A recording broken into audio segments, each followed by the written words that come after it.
Topic Thunder, it's Topic Thunder. Just acknowledge it, knowledge with no scholarships. It's Topic Thunder, it's Topic Thunder. Breaking everything down, tech to politics. It's Topic Thunder, it's Topic Thunder. We don't tell you what you want, we just give you what you need. It's Topic Thunder, it's Topic Thunder. News, brews, and views from these Chi-Town streets. Topic Thunder.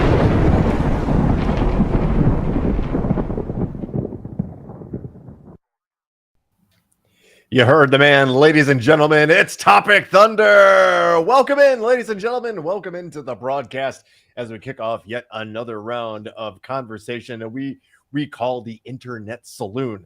My name is Brooks. That handsome gentleman below me his name is Ben. And well, folks, we call ourselves the hosts of the show, but really the star of the show is over that way. And folks, that's the world's most dangerous chat zone. That's the Thunderdome. That is the driving force of the show. We lob topics like gentle lobs of a tennis ball on a lazy day in the tennis court. We lob them over to the Thunderdome and they send them back to us in ways that we couldn't think of ourselves. Thus, the world's best internet saloon conversational safe space. Yeah, we've had different conversations here with different people with different beliefs, and that's the point. I think that's the point. So while we obviously have celebrate our left-leaning bias, we're going to kick off every show like we kick off every show. And a little bit special on this one because I'm going to be forthright with everybody. Today it was a little bit of a rough day at the office. The last 2 hours of my day at work were very, very, very stressful and very difficult as we had the rare occurrence that a patient coded in our department.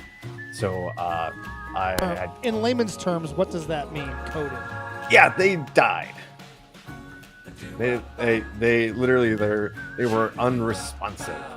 So I believe I was the third person in. I'm not saying this for any kind of hero points. I just want to give without getting emotional, pierce the veil for a little bit for everybody to see what goes on when in these healthcare scenes. And this is a Lagavulin, 16-year. They're a staple. I'm talking all over but I don't. This goes somewhere, right? This goes somewhere, folks. So I was third on the scene. I was the one to grab the crash cart, had the CPR board. The second person started doing compressions, got the AmBlue bag, which is the bag you put over somebody's nose and mouth and you breathe into them because we don't do mouth to mouth anymore. Even though I will tell you, the first person on the scene completely forego any concerns about her own health and did mouth to mouth. And she wasn't a nurse. She was actually a speech therapist. So show you the level of heroism that goes on. And within minutes, because I'm in a fortunate situation and work in a very well-heeled hospital, there was immediately there were like 17 emergency code specialists, doctors and anesthetists and nurses of all kinds that were rushing down and kind of took over the situation. So again, I'm not telling you this for any kind of hero or glory points because that would be super, super wrong. And it's not the point. It's to give you guys an idea that what happens in these situations when somebody has an unfortunate event that it's taken very seriously. And it happens to for those that have had people that have passed away quickly. It can kick up some dust. So in this moment, let us just put this out there. Everyone should be CPR certified by the American Heart Association. Period. That's something I am not. That's probably something that I should do. You're absolutely right. We saw what happened with Mr. Hamlin on a football field. Mm-hmm. And the only reason that dude is alive today is the people that first responded knew CPR. Right. The people that first responded were not the closest people to that man. Right. They were the fellow players. Mm-hmm. And if those players were trained in CPR, it's a 2-hour class, 2.5-hour class every 2 years to keep your certification. If they knew what to do, he has a positive outcome. But somebody that passes out at the mall or slumps over at the nail salon, again, it's in everyone's best. It's a civic duty. It should be a civic duty. It should be taught in high school, Yeah, there you go. It definitely should be taught in high school. and it should be almost mandatory. As the As a first thing I thought human was, being, yeah, it's a human I being, get what you mean. as a member of society, as somebody that could help somebody else's family member stay alive. Everybody should know CPR. I feel you, man.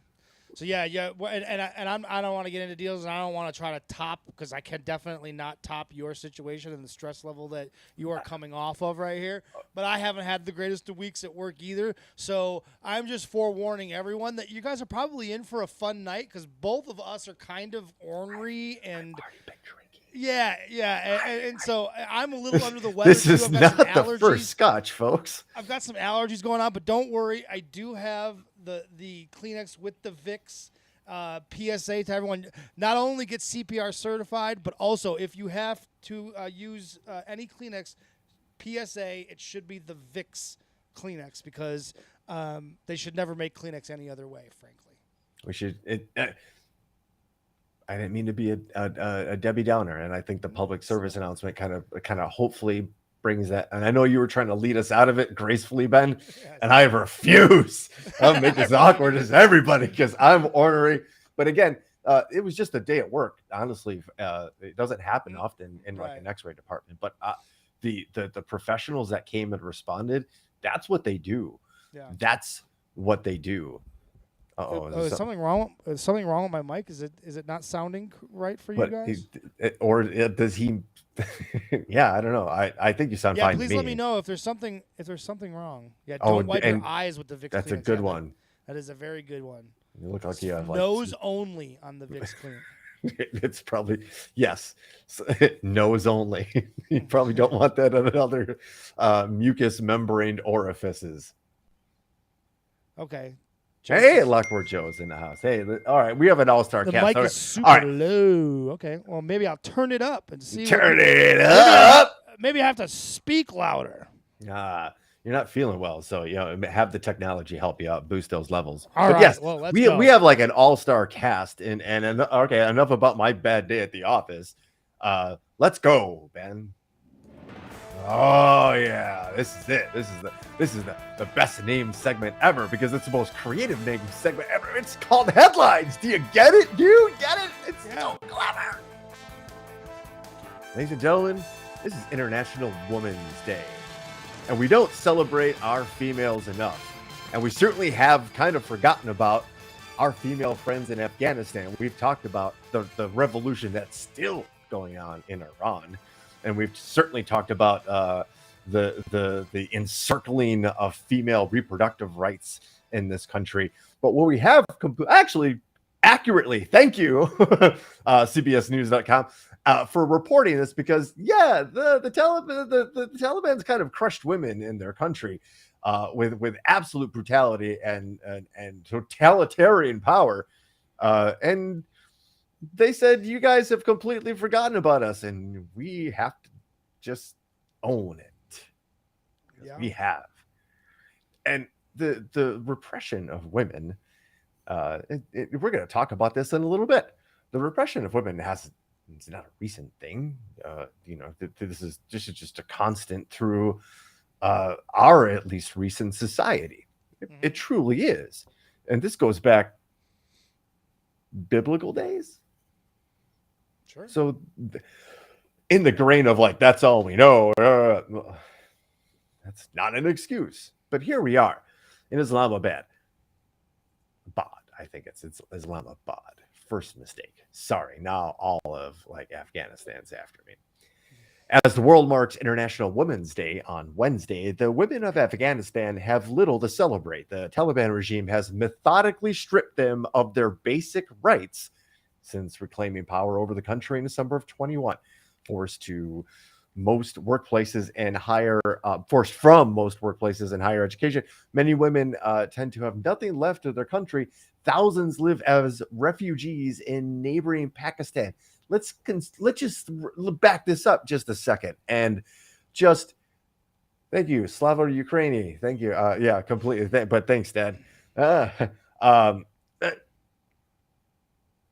this is their country. This is where they were born. This is where they live. And the immediacy of within from now, what we're coming up probably soon on the 2-year anniversary of that horrific evacuation from which is being debated now, and there's hearings on in Congress regarding this. This is where they live. This is where they're born. Every right that you think that you should have by being born somewhere is being taken from these women, and now they have to live elsewhere if they're not being killed. Journalist and television presenter Nafisa Malia is among them. She now lives in a small apartment in a remote corner of Pakistan's sprawling capital of Islamabad. She spoke to CBS News with the bottle of antidepressants she's been prescribed sitting next to her. Prior to the Taliban regaining power, I would attend 2 to 3 functions organized on Women's Day to celebrate progress. That stopped. Right. Today, all of the past 20 years of progress have been erased, saying the Taliban have excluded Afghan women from all parts of society. Now, think about that. Think as we celebrate International Women's Day, as a country, as a governing body, their policy is to carve women out of society. Can you even imagine that? And it's all rooted in fucking religion. I mean, that's the crazy part. Is it's all. I mean, for all intents and purposes, that's what it's rooted in. Because religion has kind of always preached the patriarchy, especially the Muslim religion. That's a big part of it. And so it's so fucked up that this man-made fucking story is literally running countries and putting barriers in front of women in 2023. We're still here talking about religion playing such a huge part in the bullshit around the world. A lot of it, right? But it's also what we talked about, like nation states, and the idea is that like somehow like you're better than me and my society is better than yours too, right? But the religion has been interweaved throughout our lives, and for sure you can't even separate that from like philosophy, political or otherwise, right? This is a quote from Lady Humaria, if I'm saying that correctly. It's depressing to realize the international community has neglected us completely. I cannot afford to send my son and daughter to school. It costs around $30 a month. My life is miserable here. I cannot see a good future ahead. Jesus. Humana reserves her anger and all of the blame for her current circumstances exclusively on the Taliban. But she's adamant that the U.S. and other Western powers should have taken a tougher stand as the hardline regime took concrete steps to deprive women of their rights. She specifically pointed out to an edict from from the group's supreme leader. I love when a regime has a supreme leader. That is just nothing tells me more that you've got a small dick, sir. That you get to call yourself the supreme leader. Congratulations on your raisin balls. She's pointed specifically to an edict from the group's supreme leader in December that saw women indefinitely barred from the country's universities. Had the world taken a stronger stance against the Taliban, they wouldn't have dared to exclude women from public life, she said. Right. Yeah, this is an interesting one for me, man, because for me, I am anti foreign involvement. Like, on some level, this is not our problem, right? Like, we've got our own shit to deal with. Why are we going to send American troops to Afghanistan to handle the Taliban? I understand, like, yeah, we could have and should have, but like, at some point you have to handle your own shit, and if you don't, you have to live with the circumstances that are presented to you. Like, there is no savior all the time, right? And why does the United States have to play savior around the world. Why are we going to spend millions of dollars on military and lives, for this? I struggle with that because, like, on one hand, yes, it is the right thing to do, but on the other hand, like, is it our place to be this world police, this savior for places, these countries all around the world, these people all around the world? If they can't rise up and defend themselves, like, how long should we have stayed in Afghanistan for these people? Like, we were there for decades. I hear that, right? I hear that argument. I see the value in some of that, for sure, because we don't want to, right? Like, and I'm not saying I'm right. I'm struggling. No, with those I get it, and I'm struggling to, like, come up with, like, well, here's why, Ben, because I don't have a here's why, Ben, right. Because it kind of falls back to, like, and to Ryan Hansen, who, by the way, happy birthday to Ryan Hansen. Yes. I completely missed to do that at the opening of the show because I made it all about myself. But happy birthday to Ryan Hansen. But I think because, like, yes, we are America. I know we see the rot on the inside, and we have questions about, like, what the true motives are, and we can, but to if you look at it like that, okay, look at it like America is just going to go in there just because, right? Other people see what we do around the world for other countries, and I'm sure they're pointing it at Ukraine and going, well, you're looking at one brutal regime, like, attacking another, like, what you but they're also going to, but you have these own problems in your own country, like, who's gonna help us if not the people most able to? Because we can actually, right? We can do that if we wanted to, if we were truly invested in doing the right thing. Sure. And there's another thing. Doing the right thing doesn't need any other reason to be done. Doing the right thing is the right thing to do. And maybe in my old age, I've kind of step back as I look at my G.I. Joe collection and kind of glorify the idea of America. But I think, and we're going to get to it in a little bit too, I think we need to remember what that idea of America not only means to us, and while we sit in all of our glorious privilege and have not experienced any hardship whatsoever, sure, compared to other countries, and that we live in a bubble, and that we've set the standard for what the good guys are supposed to do. And I know, again, we can talk about the motives. Right doesn't need a reason necessarily, but what is right is also debatable, right? Is it right for us to spend American lives, American military lives, trying to get rid of this regime that is based, again, in thousands years old religious beliefs? That it is literally a war that cannot be won. You're right. There has to be some acknowledgement of that too. Is that, again, we were in Afghanistan for how long? And 20 years. Multiple decades. How much is enough? How much more time would it have taken? Is there any time it would have been done? We could have gone, all right, we're done here. Problem solved. Taliban eradicated. Because it was never going to happen. No, not the way that we went in, right? Because it's always this myopic view that we're gonna make you see the light with force, right? Which, how is that going to work out? Sure. Right? The odds are against you, right? There's that element of, don't tell me. You're not going to tell me what to do. Right? Mm-hmm. There's that pushback that you're going to get. I'm not going to listen to some foreigner coming in here and tell me how to run.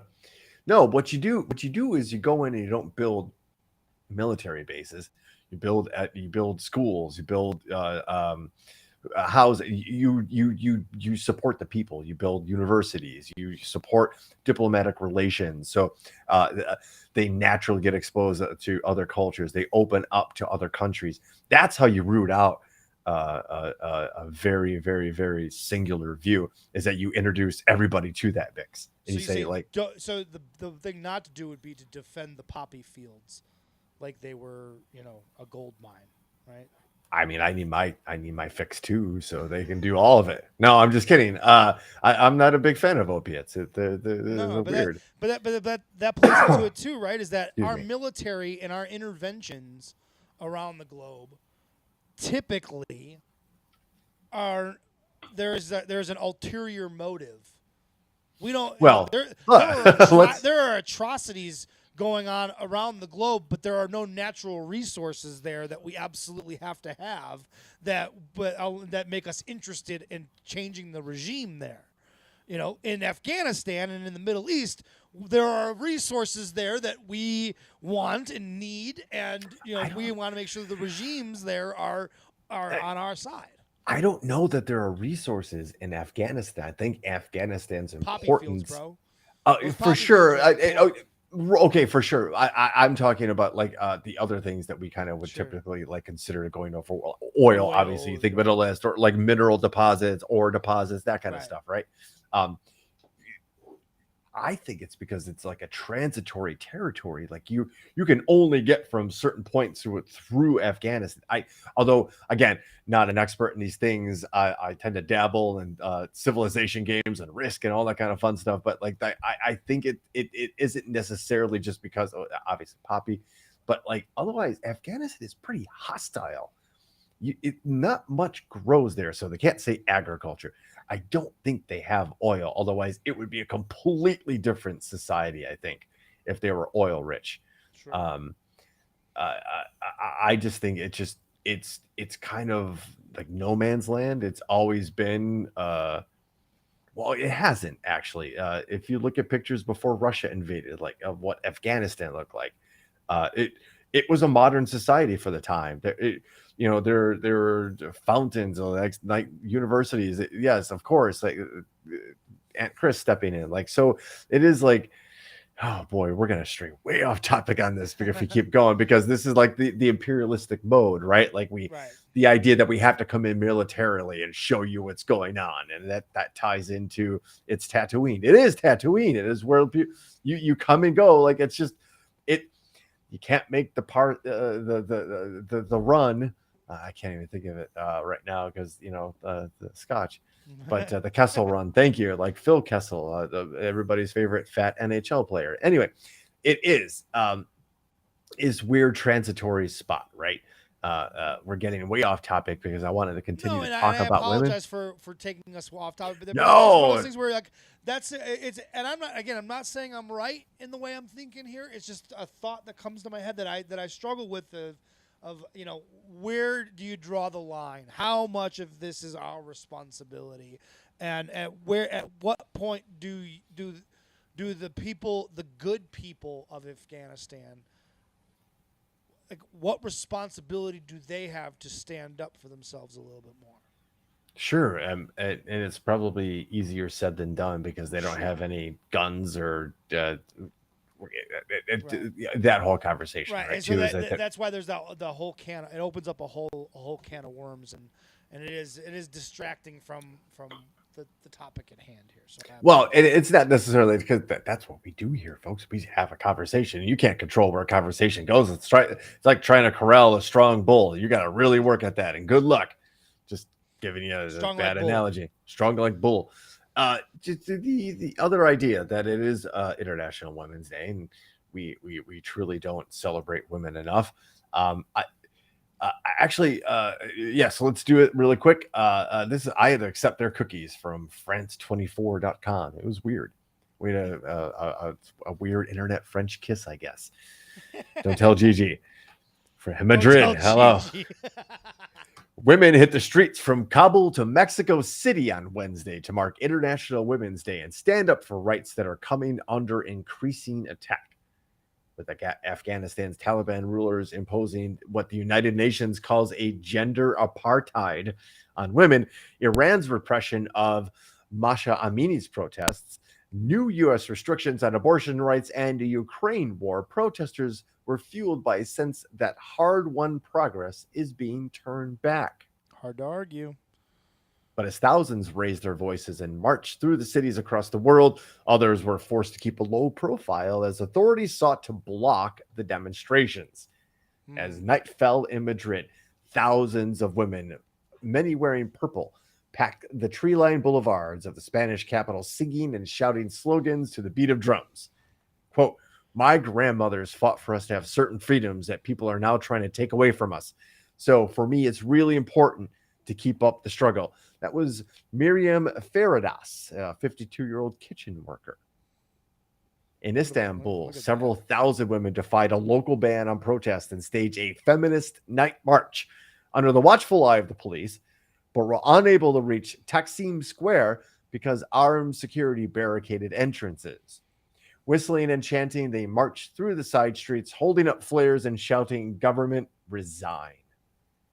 A rare protest in Kabul, in Afghanistan, when the UN had denounced the most repressive country in the world for women's rights. An AFP correspondent saw some 20 women defiantly holding a rare protest in Kabul. Some even showing their faces. Look at this picture. This picture is a picture of bravery. This is a picture of pure bravery, and especially for the ones that have taken off their masks. God, we say people like shy away from the idea of like God bless because I don't believe in God. God is a generic term, and nobody has an idea of what that thing is. It's just accept it as a casual blessing. God bless these women for that strength and that daring. Sure, whatever their God is, but yeah, they're doomed. Sure. The ones what did we just talk about? What's going on in Afghanistan? These were the ladies in the capital of Afghanistan. The Taliban. It's a shame that there's not more people there to back them up. It is a horrible situation that, unfortunately, again, I don't know there's an answer. There isn't a way to win. You're not going to eradicate the Taliban. You're not going to eradicate religious beliefs. It's just not going to happen. They're too entrenched. We need thousands of years of what's the right word I'm looking for? But like learning. Indoctrination. That's the right word right there. Thousands of years of indoctrination, and we're going to militarily defeat that. It's an ideology. What we need is education. And I know of somebody historically, and I had to listen to a Ghost song to know who she was. But I know somebody who historically would absolutely 100% be for education. Hey, her name is Hypatia. Have we met? I never heard of her before I heard the rock band song Kaiserion. Yeah. And in the chorus, there's a Hypatia and the typical Ghost kind of like a weird chorus kind of thing. And I was like, what are they saying? Because I'm a lyrics guy. I have to know every word. I have to know every syllable. And I've actually mentioned this on the show before, but Hypatia was a Neoplatonist. So she was a disciple of Plato. Okay. Philosopher, astronomer, mathematician who lived in Alexandria, Egypt, then part of the Eastern Roman Empire. She was a prominent thinker in Alexandria, where she taught philosophy and astronomy. Although preceded by, some of these names get fun, especially after 3 scotches, Pandrosian, another Alexandrian female mathematician. She is the first female mathematician whose life is reasonably well recorded. Hypatia was renowned in her lifetime as a great teacher and a wise counselor. She wrote a commentary on Diophantus's 13th volume, Arithmetica, which is a riveting read, ladies and gentlemen. Deep and rich. Directly to sleep. Which may survive in part, having been interpolated into Diophantus's original text and another commentary on Apollonius's of Perga's treatise on conic sections, That's which a has lot not of big survived. words. It's a lot of. So what we're saying here, and let's go down to the second one. Hypatia constructed astroblades and hydrometers, which she did not invent either of these, but both were used long before she was born. There's some really good things going on here. She was tolerant towards Christians and taught many Christian students, including Synesius and the future bishop of Ptolemais. Ancient sources record that Hypatia was widely beloved by pagans and Christians alike. Let's be clear about what was going on in Greece at that time. There was nobody else. Right. Pagans and Christians. Pagans That's it. and Christians. That's it. So what are we saying? She was beloved by everybody. Right. She was loved by pagans and Christians alike, and that she established great influence in the political elite of Alexandria. We need another Hypatia, is what you're telling me. Towards the end of her life, Hypatia advised Orestes, a Roman prefect of Alexandria, who was in the midst of a political feud with Cyril, the bishop of Alexandria. Check this out. See if this tracks throughout history, folks. Rumors spread accusing her of preventing Orestes from reconciling with Cyril. And in March 415 AD, she was murdered by a mob of Christians led by a lector named Peter. Jesus. In fact, she was actually stabbed and dragged to a building in Alexandria called the Caesarion. Okay. Which is the name of the ghost song and the chorus. Caesarion. Yes, did I get this idea and historical knowledge from the ghost song? I sure fucking did. That's but so is cool. it appropriate on International Women's Day to recognize this has been going on for millennia? Yeah. That the patriarchy fears what they feel is something superior than them, and quite rightly so in this instance, because this woman seemed to be not only think about what we're talking about. You're talking about we look at our scientists and philosophers a lot differently than they did back in the day, right? Sure. There were no TVs, there were no radios, there were you literally, your entertainment was like whatever was going on in the theater, whatever was going on in the murder pits known as like the Coliseum type situations where man versus lion and shit like that. But you also lined up to hear different philosophers and teachers talk about their theories and their work, and they were the rock stars of their age. But that's why we still know the name Plato. That's why we still know the name Aristotle. Think about like the biggest concert you've ever been to in your life, right? A Lollapalooza, Grant Park, or whatever, like 50,000 people showing up to see something.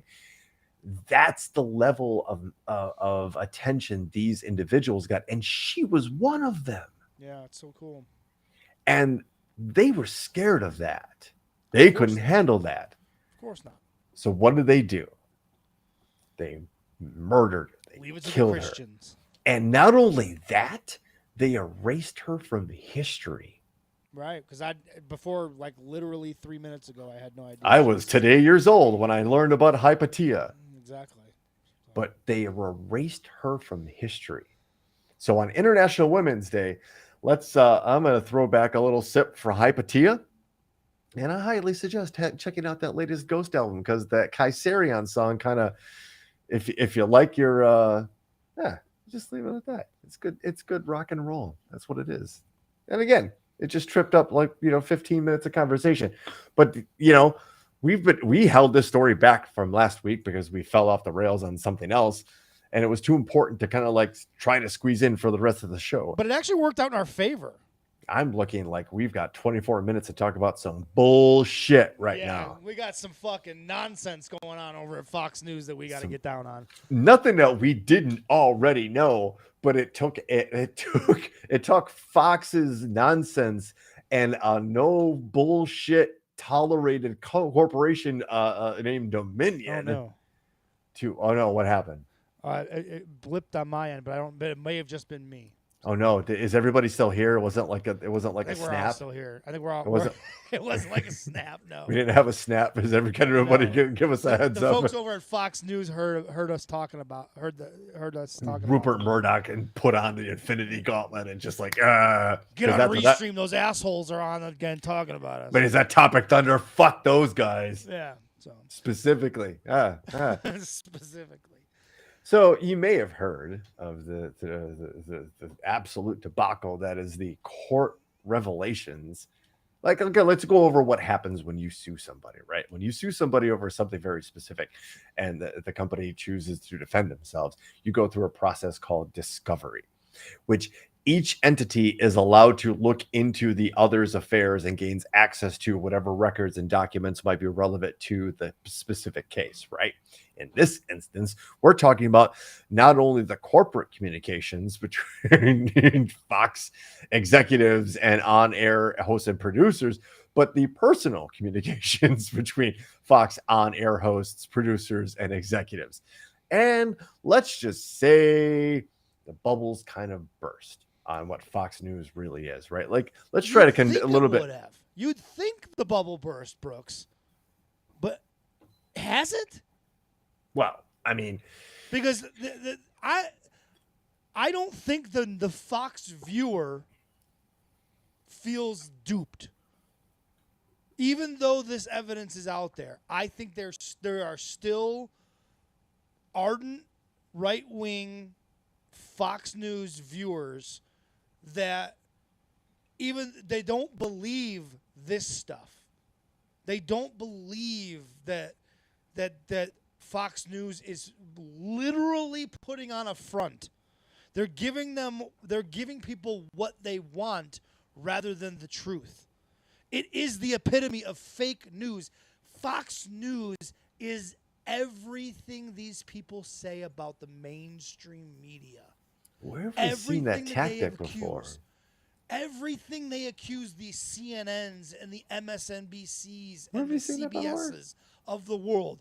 Everything they've accused those places of. Where we've seen that before. I know, right? Fox News is being exposed.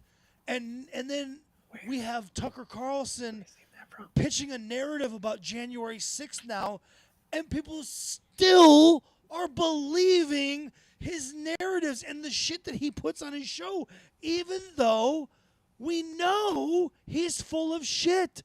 We know that the boss knew they were full of shit. They were lying to people. They knew that they were doing it for ratings. They knew that people were going to tune out if they said the election wasn't stolen. So they ran with the narrative to keep people engaged.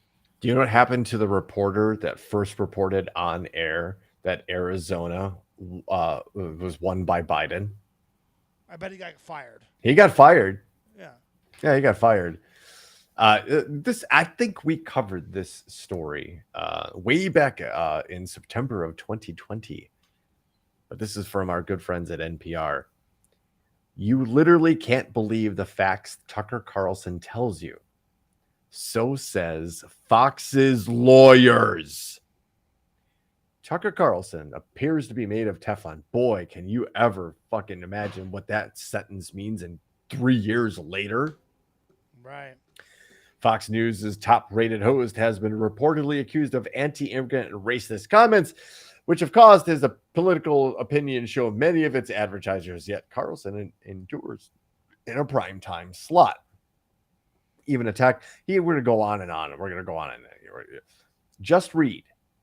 U.S. District Judge Mary Kay Valesky's Viscasil. It's getting fun, folks over here. Yeah, it's getting fun. A couple scotches in. It's getting fun. Hey, we're just gonna call her Judge MK. There you go. Leaning heavily on the arguments of Fox's lawyers, quote, the general tenor of the show should then inform a viewer that Carlson is not stating actual facts about the topics he discusses and is instead engaging in exaggeration and non-literal commentary. She wrote, Fox persuasively argues that given Mr. Carlson's reputation, any reasonable viewers arrive with an appropriate amount of skepticism about the statements he makes. Any reasonable viewer. Which we're coming across a very interesting mental health crisis in America that will destroy us all. Yeah. And that we have a lot of unreasonable folk out there, ladies and gentlemen. I hate to break it to you, especially when we're celebrating Ryan Hansen's birthday. I hate to break it to you. There are a lot of unreasonable motherfuckers out there. Some grimy, gritty, stupid ass motherfuckers out there. Pardon my French. But if Fox's own attorneys in a defamation suit go, well, if you have, let's break down what we think. Well, let's agree on what reasonable viewer means. Can we agree on person with half a brain? Right. Yeah. Right. Okay. You would think that They're saying basic cognitive abilities. Anybody with half a brain knows that this guy is full of malarkey, bullshit, caca, poo-poo. Right. Yeah, add your own reference. Well, let's keep talking about poop. No, we won't, because nobody likes to do that. This is Fox's own legal department. Yeah. Going, you can't take what that guy says seriously. Are you nuts? Like, you're an unreasonable person if you do. And remember, we also talked about that he has been a source for left-leaning media. He has been an undercover source in a lot of senses. We uncovered that he kind of plays both sides behind the scenes. It is astonishing to me that otherwise smart people that I understand the skepticism of the mainstream media. I get it. I get where the skepticism comes from. But how does your skepticism end when you get to Tucker Carlson, when it is so clear that he is the poster child for what you are claiming is wrong with the mainstream media? And here we are. You've got people on social media, on my social media, people that we both know that are believing Tucker Carlson and his new narrative about what happened on January 6th. Well, let's talk about that, because this is let's cut this up a little bit and see how we feel about this. Not only as an engaged audience and conversational piece, but as, let's think just national security. Kevin McCarthy, Speaker of the House, gave Tucker Carlson 40,000 hours worth of January 6th footage, calling it an exclusive, and that everybody in the public is going to have it soon. Can we just take a step back and say that once you have an exclusive and you release something, nobody gives a shit about anything that follows it? Exactly. It goes back to the 2016 election. Hillary's emails. 2 weeks. And then they quit. And then just a few weeks later, they just quietly tucked that back away. Oh yeah, about that. We're reclosing it. What we thought we had wasn't really there. Oops. Asked when the video would be released to other outlets, and the public, McCarthy said, as soon as possible.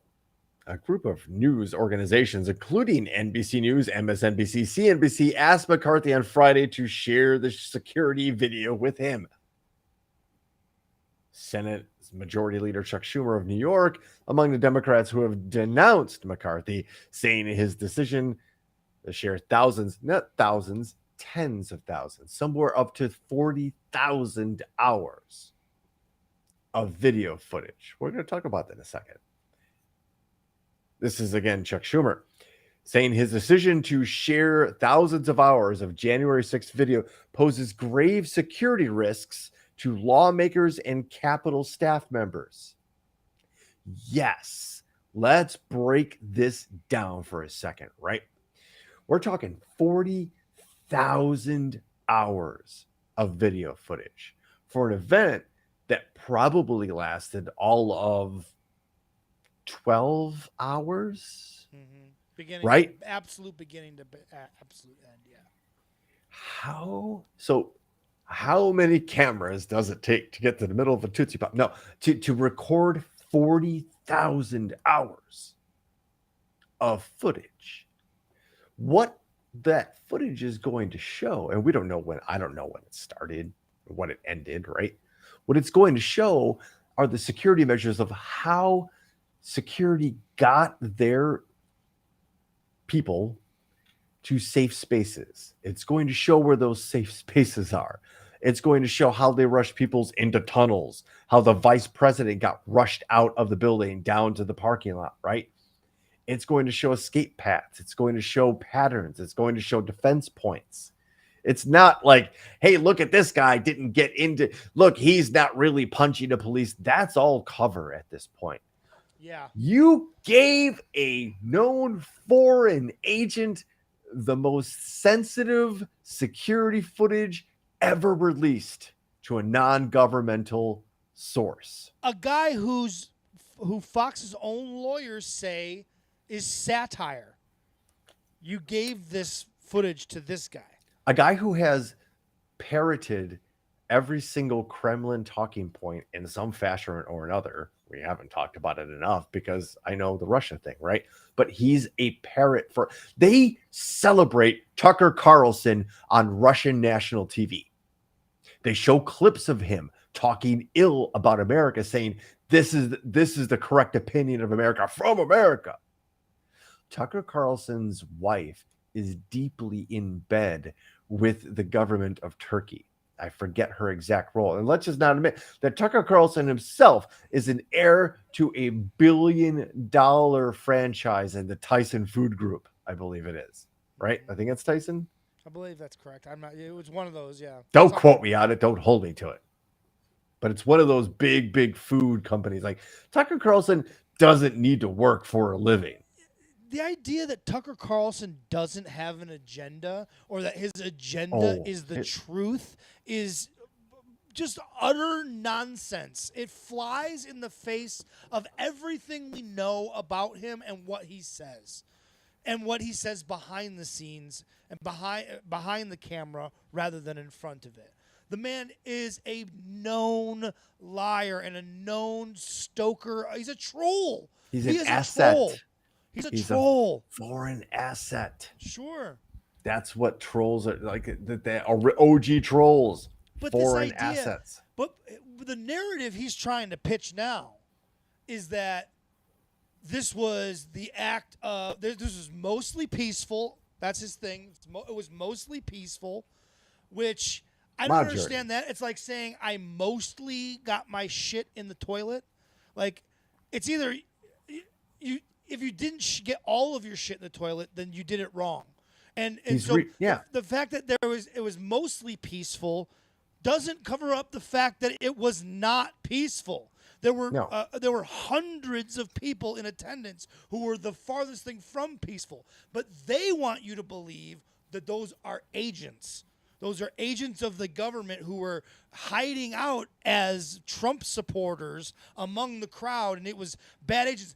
Despite the fact that we have video of the Oath Keepers and the Proud Boys and other militias, literal video of their leaders coordinating what exactly happened. Despite all of that evidence, these people want to believe that there was just tourists. There were thousands of people there that didn't do anything remotely violent. That is 100% correct, and to say otherwise is disingenuous. The majority of the crowd there that day was not violent. They didn't storm the crowd, but hundreds of them absolutely did. And to say that those were all agents and not what we saw, which was obviously militarily trained militia guys holding, with military formations and things Tactics. of that. Yep. Right. Formations and tactics. Yep. And they want you to believe that the police were in on it, which I actually agree with. The problem is they want you to believe that the police were in it on the liberal side, that they were helping the infiltrators, when that again flies in the face of what we know about most law enforcement. Most law enforcement are right-leaning. Many law enforcement people actually subscribed and believed in and pushed the election fraud narrative, not the opposite way. That's the narrative that Tucker Carlson is trying to push here, is that this was all meant to make the right wing look bad. And it wasn't the right wing just acting out. It was no. This is the government. This is the FBI. They're in on it. It was Antifa. It was Antifa. I mean, the idea that law enforcement was on the liberal side of anything is so patently absurd when you speak it out loud. I don't understand how you can say it and go, yeah, that's logical. Yeah, the police were definitely there to help the liberals fake an insurrection to make the right wing look bad. No, there is video and internet dead officers. Discourse. Yeah, there's 140 law enforcement officers got injured or were killed that day. I forget the exact number that were killed, but 140. The one officer who didn't die right away. He died the next day, and how he was walking. He died of a on stroke, video. Ben. Like he But died look at of him. it. He's walking around like nothing's wrong with him after he was attacked.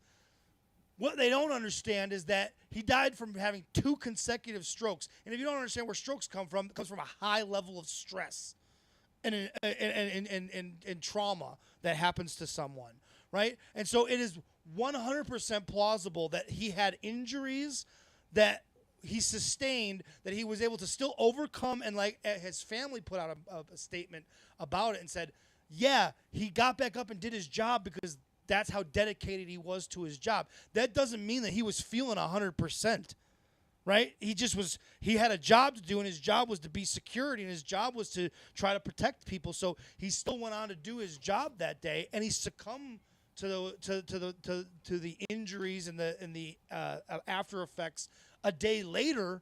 But that doesn't mean that what happened the day before didn't contribute to his death.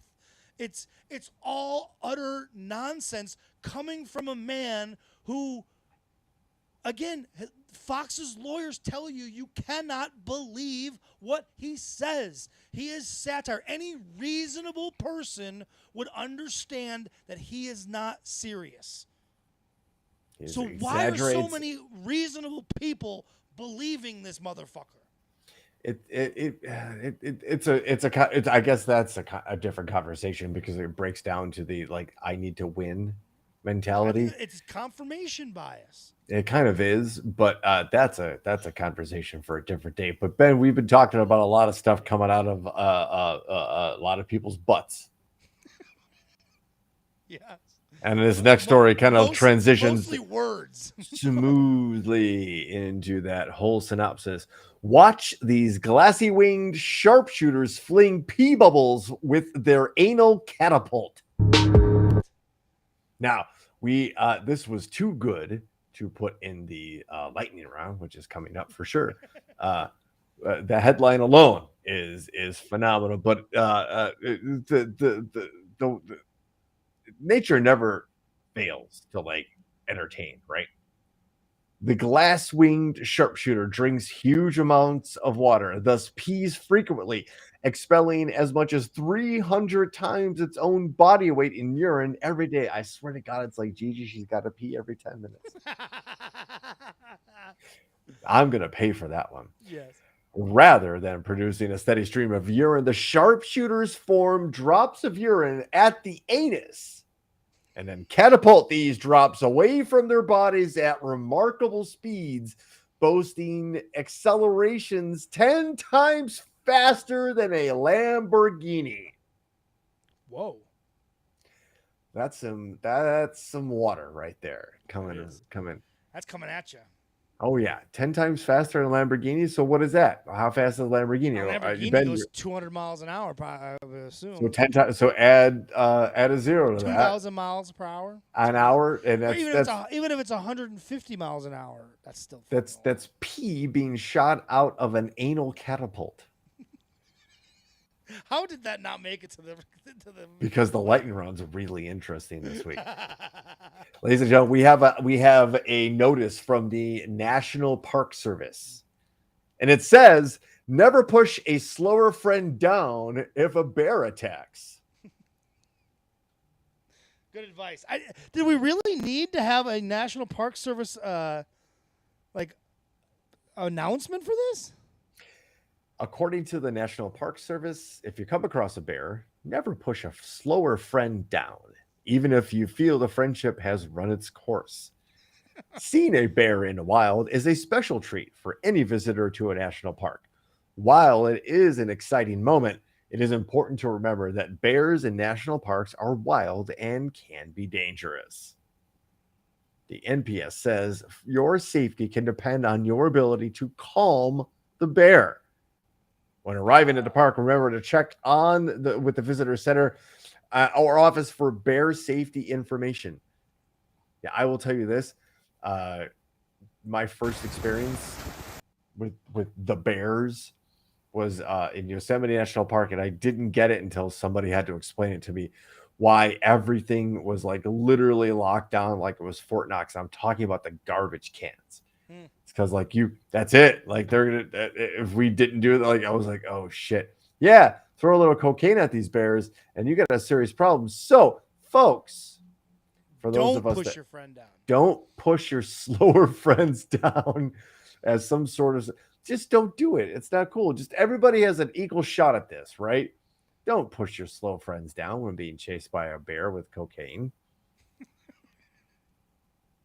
Hey, check this out. We all know how much I love sharks. A couple in Louisiana came across a gigantic shark feeding frenzy while fishing in February of this year. They shared their footage on TikTok and with the caption, "Never seen anything like it." Yeah, no shit, Sherlock. Come on, what is going on here? Uh-oh, TikTok's fucking up. It's the Chinese, Ben. Yeah. What is going on here? This is. Well, I had this up and ready. It just played a second ago. Hold on.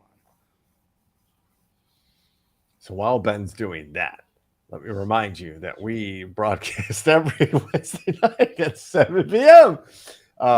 And this is called the stretch. This is called the filler, what we call behind the scenes. Yeah. Somebody has to keep talking while they're, because you can't have dead air. So again, we celebrate I'm all out of scotch, and that's a terrible thing right now. And I wish somebody could come and pour me more scotch. Wink, wink. Look at that, ladies and gentlemen. That's hold on, look at this. That's what we call. And look, ladies and gentlemen. Oh, look at that. That is look terrifying. That's too much. Oh my God, you're going to kill me. You want me dead. Way too much. Oh, that's too much sharks, but also too much scotch. Holy fuck, I'm in trouble. That's a lot of sharks, folks. I don't know what they're like. What do you get out of there? Get out. Get out of there. Hit the gas. What are you doing? Get out of there. Why are what you are hanging you fucking out? doing? What Look happens if one of them jumps over the side of your boat? What if they decide to work together? Right. What if they decide like an army to turn their attention towards you? What if they realize the only thing separating us from the dolphins is that we don't work together, guys? We're always out for ourselves. We gotta work like the dolphins. If we tip this boat over, we all eat. That's crazy. So, folks, with that said, nature always has and finds balance, right? Indeed. Indeed. So let's talk about the 20 sharks found dead after surgical feeding frenzy. Dude, orcas are no joke, bro. count them, 20 disemboweled sharks have washed up on South African beach, putting the spotlight on a pair of shark hunting killer whales whose behavior has fascinated scientists and wildlife enthusiasts. Experts say the orcas have killed at least 17 of the sharks in one sitting. Dude, they're like the orcas are evolving to be like the absolute apex predator in the fucking ocean. This is the best, and Ryan Hansen's spot on. This is a quote from Allison Towner, a shark scientist with the Dyer Island Conservation Trust. The dead sharks are torn open at the pelvic girdle. They have orca teeth marks known as rake marks on their pectoral fins, and their liver is missing. They are hunting for specific chase. Yeah, like exactly. They were hunting specifically for the liver. That's crazy, dude. And by the way, just so you know, The great white sharks have not been. They don't show up dead and attacked like this. These were not. This is something that happens recently. Has started. Interesting. Recently. These were not great white sharks. Oh, they weren't. Okay. No, not these sharks, but we will get to that in just a second. These killer whales, orcas, are named Port and Starboard and have been hanging off of the coast of Ganzabai for a while. That at least now that like locals know them. The sharks were broad-nosed seven-gilled. We all know that one. And oh man, not the spotted gully. The spotted gully. Not the spotted gully. That's wrong place, wrong time for old spotted gully. You shouldn't have been there, gully. What are you doing, gully? Yeah, just wrong place, wrong time, man. Last year, I'm sorry, Starboard and another 4 orcas were captured on camera chasing and killing a great white shark off of Mossel Bay, a southern port town. Helicopter and drone footage of that attack informed a scientific study released in October. This is a quote from our friend Miss Towner. This behavior has never been witnessed in detail before, and certainly never from the air. We actually have the footage. This is another quote. This is definitely one of the most exciting days of my life. Filming these animals and observing them is a feeling you will not forget. Like it is, it happens quick. You don't see all of them. I watch the footage. Like if you're sensitive at home, you might not want to watch it. I don't even know if you have to show it because it's not like this conclusive, like 5 orcas hunting. Yeah, you can imagine there's a little puff of red in the water, and then like you actually hear one of the orcas like come above the water, like give this ginormous like as like a I don't know, like a celebratory thing. But yeah, they were surgically removing the livers of 17 sharks. All the more reason to never go in the ocean ever. Yeah, never. Ever. Waist deep is about enough. I need to go into an ocean. If I can't touch the bottom, I'm out. Absolutely 100% out. It's a problem. Ladies and gentlemen, this is the spot in the show we usually and will always forever reserve for our Ellie. And this time is a little bit different. Folks, this is the reverse Ellie. Okay. Whoa. I know, right? Let me blow your mind. First look at the Rygu asteroid reveals a organic rich sample. Now, you might be going, what the fuck are you talking about, Brooks? It's way too late in the show. Where's the fucking lightning round? Hold your horses. We've actually talked about these missions to shoot things at asteroids, recover whatever soil samples we can. Ben, this goes back to previous podcasts you and I have been a part of. This goes back to actually this specific one we're talking about. This sample from the asteroid Rygu was from a spacecraft known as Hayabusa 2. We covered Hayabusa 2's launch and impact in 2014 on a different podcast. Crazy. We've been doing this. You and I also covered Hayabusa 1 because I know I talked about it on a previous podcast in 2010. Jesus. Each one of these missions was designed to fire some recoverable projectile at an asteroid, or if not, land a lander on an asteroid, drill down to get a soil sample of said asteroid, and then shoot said asteroid sample back to Earth. Right? Incredible. Think about it. Like, space is just so cool. The cool I don't know thing what's about more amazing, space, or the fact that we've been doing podcasts since 2010 together. It's been a long time. It's been a long run, brother. Brother. So this I should go. If I had the time, I would go back and like just do a highlight reel of Brooks trying to say people's names.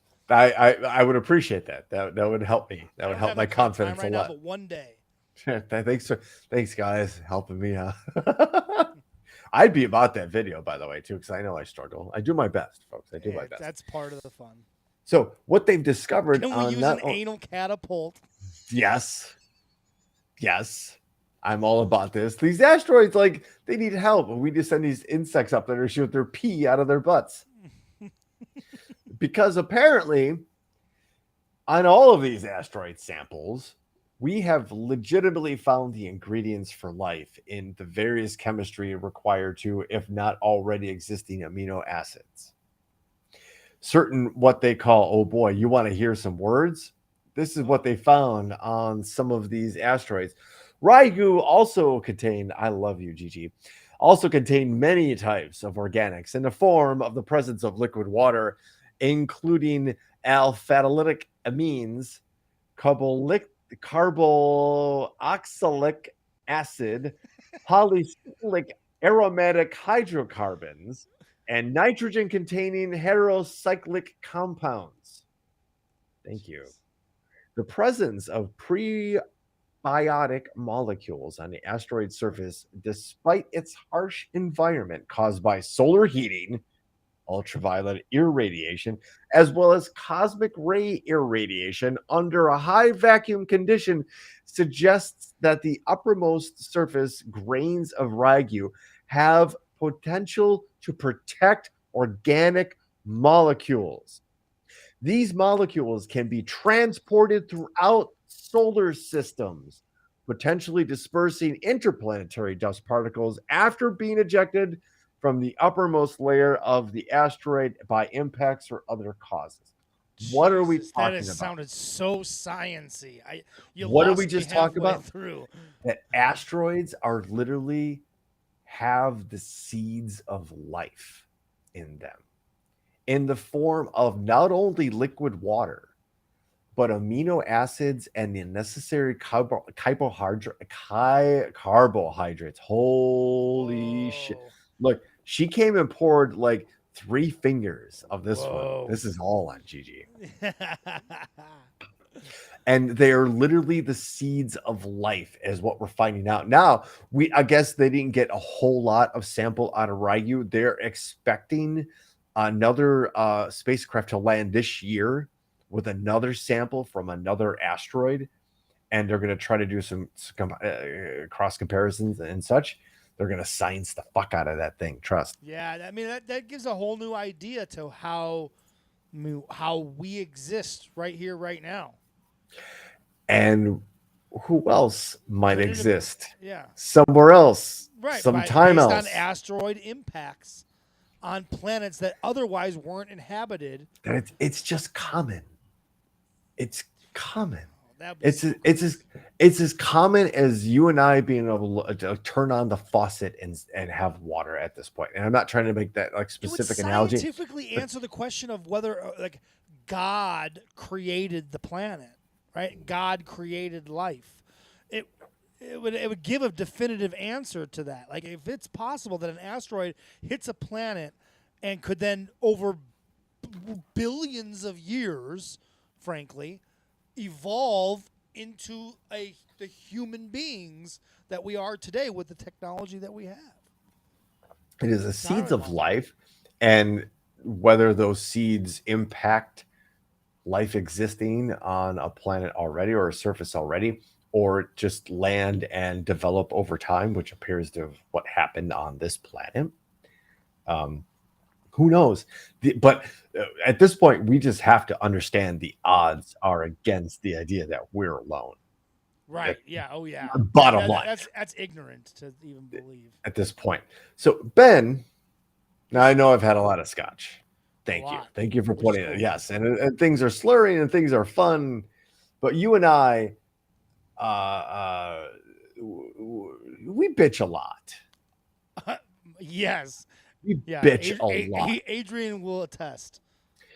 We bitch a lot about politics. Sure. And we tend to dwell on the negative. Sure. Despite us thinking we're some, enlightened and have opinions that are worth hearing, we have this silly podcast. Right. Sometimes we need to kind of we have to recenter. We have to recalibrate. Thank you.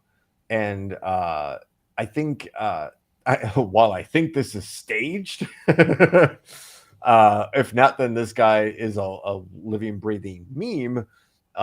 This is a book signing that former press secretary Jen Psaki was at, and a gentleman asked a question, and the response I honestly believe was worth sharing with you. Let's take a listen. Your 60-second rants frequently go viral. You simply do not stutter. They're so good. So effective and lethal in your arguments. I was wondering if you could take one of those 2 minutes to, on the spot, whatever you want, 60 seconds. either, I was thinking either maybe it's always a rant about something that's wrong in the world. So maybe like a rant for 60 seconds about something that you find positive in American politics, or 60 seconds on whatever is bothering you right at this moment. I'll play the role of timer, so... All right, I'm going to say, here we go. Ready, set, go. I am 43 years old, and I love living in this country because I love all the people who are my kids' age right now. My kids are 15 and 10. I love young people in America because young people are saving democracy in America, and my evidence for that is go look at the 2018 midterms, go look at the 2020 election, go look at the 2022 midterms, every study that's been done. If you go talk to John Della Volpe at Harvard, he will tell you that young people with a crucial difference, Democrats say, oh, young people don't vote, only old people vote. No, not true. Young people turned out in major levels. If you take young voters out of the electorate, Democrats don't win the House in 2018, don't win the presidency in 2020, don't save the Senate in 2022, and therefore young people are actually inspiring us because everyone's like, young people are apathetic, they're always on TikTok, they're always doing nonsense. Actually, young people are out there fighting for abortion rights, fighting for civil rights, fighting for minority rights, fighting for transgender rights, fighting for people who can't speak for themselves. And so I say young people is what inspires me about America, because I don't care what the older generation is doing, building walls and voting for Donald Trump. It's for young people who are going to save this country and save democracy because it needs saving. Oh, to the second. Wow, that I've seen that guy before. He is pretty impressive, and what he's able to get into a 60-second clip. But yeah, I mean that speaks volumes. That's what we said. We've been saying this for a long time, is that young people are going to eventually take over American politics. The old Republicans are going to die eventually. And things like COVID are helping that out. And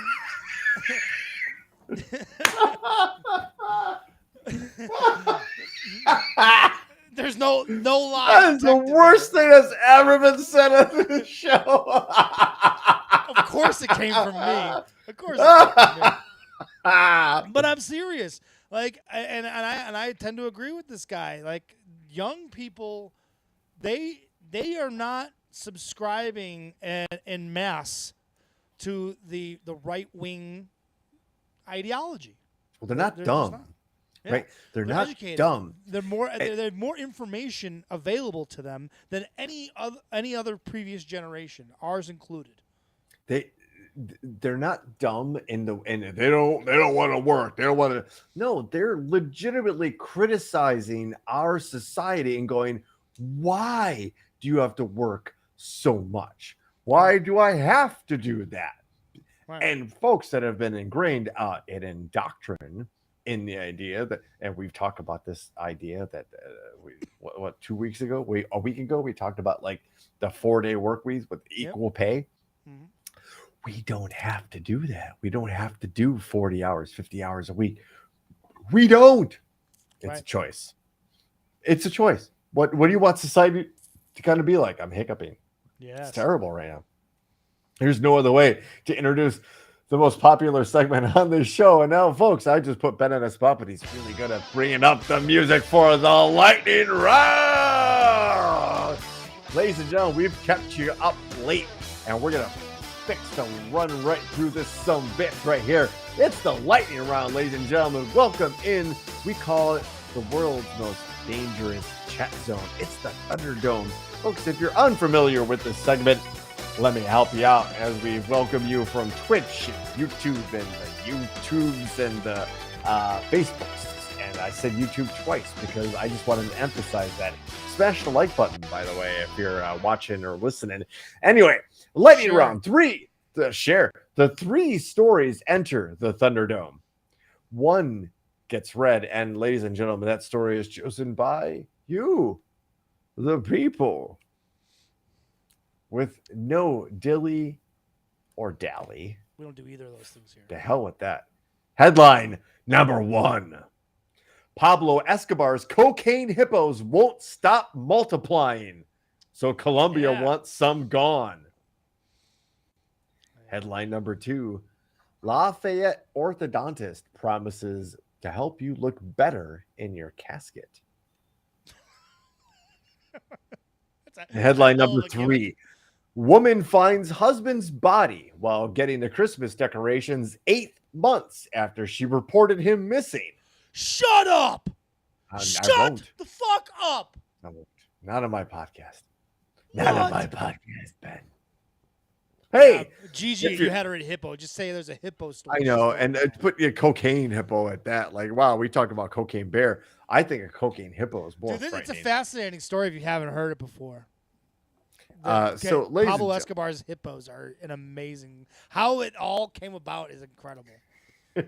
So, ladies and gentlemen, what we do here is we give you a chance to kind of digest that, kind of think about what you might want to hear about and discuss further. And while we do that, we read the headlines again. I need a cocaine hippo movie now. Abstat.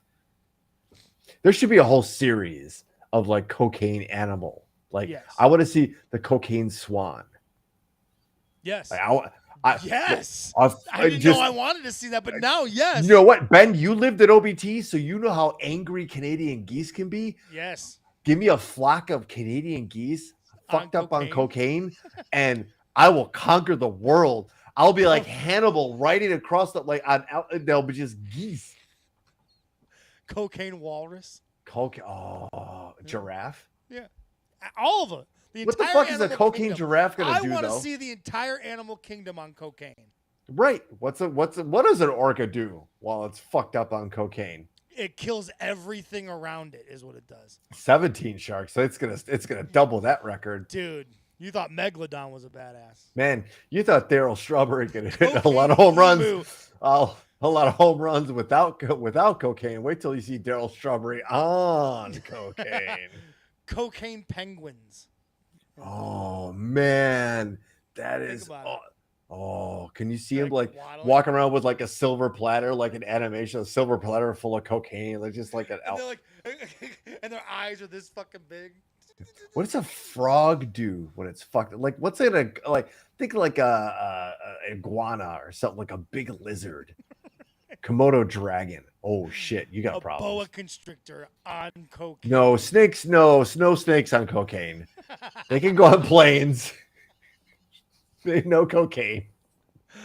Okay. I'm not going to keep up with this voting, so Ben's going to have to help me out with the voting. Adrian just texted me, and we've strayed. A little bit. We've gotten off the rails here, but you can blame the scotch and that death pour by Gigi. All right. Headline number 1. Lightning round. Headline number 1. Pablo Escobar's cocaine hippos won't stop multiplying. Headline number 2. Lafayette orthodontist promises to help you look better in your casket. And headline number 3, woman finds husband's body while getting Christmas decorations 8 months after she reported him missing. Yeah, this seems to be an easy one. I don't know. One is interesting, sure, but come on, 3 is the champion. I'm going the through. MVPs are both going for number 3. I'm looking at. I got a 1. I Chris got going a number 3. I think we have 2 votes for number 1. Billy Wax going with number 3. Nice to see Billy Wax out in the crowd. Hey, look, I know Mod Jordan, Mod Jordan is here. Mod Jordan was, but apparently it's Mary, and that's a dear friend of mine, somebody I've for a long time. Hello, Mary. I'm drunk as hell doing a podcast. Welcome. Cocaine. Adrian's going with number 3 as well, and that seems to be the runaway. Oh, by the way, alternate headlines from Ryan Hansen. The remix. Hungry cocaine hippo. Pearly death smile, and body check. Billy Wack is in too. It's an all-star cast here in the world's most dangerous chat room. 3 is running away with this thing. Well, let's give them what they want, Ben. Let me quickly send it. I don't know if you've gone ahead and done your homework, but I'm gonna, as we stretch this second out here. By the way, real quick, Pablo Escobar, when at the height of his power and money, bought hippos and brought them over, and then when his place was raided, because hippos are so goddamn dangerous, they couldn't do anything about the fucking hippos, so they just left them on his property, and now here we are years later, they're multiplying at a rate that is completely outrageous, and there's nothing that Colombia can do about it. He integrated hippos were not in Colombia before Pablo Escobar. Right, just so we're all on the same page here. Hippos didn't live in Colombia before Pablo Escobar. Now they're basically taking over Colombia. Hippos kill more people in Africa than lions do. Just saying. Just saying. But you didn't come here for that. You came here to hear about a woman who found her husband's dead body while she was just getting the Christmas decorations after she reported him missing a whole 8 months earlier. Folks, this is coming from KNX News, hello, and 97.1 FM. Yeah, what are the hippo's natural predators in South America? Nothing. None. None. D. None of the above. We have put on these airwaves what a hippo did to an alligator. Right. And it basically chomped down on the alligator's head and thrashed it around, surely snapping the animal's spine and rendering the alligator dead. And then, because the hippo's not a carnivore, just left the dead body and said, fuck yourself. Right. It's a message for the rest of you. Like that Russian dude that punched that camel. Like, you learned your lesson, pal. Yeah, so the hippos aren't on cocaine, unfortunately, but they were purchased with cocaine money. Cocaine money. So in that way, it's like, yes. So they're kind of cocaine hippos. hippos. Look, a little misleading. Don't fall for the headlines, especially maybe not this one. Okay. An Illinois woman who reported her husband missing in April wound up finding his mummified remains 8 months later while looking for Christmas decorations in a hideaway closet in their home. No way. A report released last week by Madison County confirmed that Richard Mage. I'm going to say Mage. Maggie. I'm just playing up to it. He was 53. He was 53, and he died by suicide. KTVI reported. This guy was reported missing last week on April 27th, one day after calling his wife, Jennifer, to tell her he was leaving work early. Wow, that's a thing. Yeah. Well, Jennifer told police she returned that day to find his truck parked outside their home in Troy, with his wallet and keys left behind. But she found no traces of her husband and hadn't heard from him since, according to KTVI. Police initially searched the couple's residence. Not good enough. Which they described as a hoarder home, but found nothing. Now that adds a wrinkle. Yeah. because you can't. Have you ever watched the show Hoarders, ladies and gentlemen? In Have a you? previous life, I had to go to people's homes to as a notary public, witness them signing refinance documents. And man, did I get an education on how people run a household in some cases. Yikes. The police searched the couple's residence, which they described as a hoarder home, but found nothing, though they did notice a sewer-like odor inside the home, KTVI reported. Sometime later, the wife called police again to complain about an odor, but officers found nothing when they searched the home a second time, according to KTVI. Again, not good enough. Law enforcement Not just kicking good ass again. enough. Eventually, a plumber was called to the home and put a cap on a sewer pipe in the basement, which was the suspected source of the odor. Months went by with no sign of this guy until his wife went looking for Christmas decorations on December 11th. She told police she went to access a storage area with the door hidden behind clothes in a crowded closet under a stairway. Just a hoarder home. Yes. Think about this. Access a storage area with a door hidden behind clothes in a crowded closet under a stairway. And that's when she stumbled upon her husband's body. Oh my The God. Bellevue News Democrat reported. Ugh. Quote, I decided to put the Christmas tree up, and I was looking for a tote of Christmas ornaments, and that's when I discovered him. Jem for that name told newspapers he had committed suicide. Yeah, you picked the wrong story, folks, because this show's ending on a real bad note. Chief Deputy Coroner Kelly Rogers told KTVI that his body had been advanced beyond decomposition and was in a mummification state when the fluids dried up or removed from the skin, which could explain why the remains didn't have a strong odor and why it took so long for his body to be found. Good Lord. Or the police just didn't look hard enough. Rogers added that the autopsy revealed no evidence of foul play. An official cause of death is still pending toxicology results.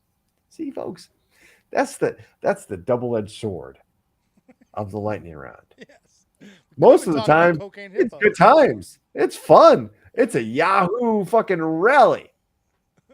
Sometimes it's a real wet noodle to the face. And that was tonight.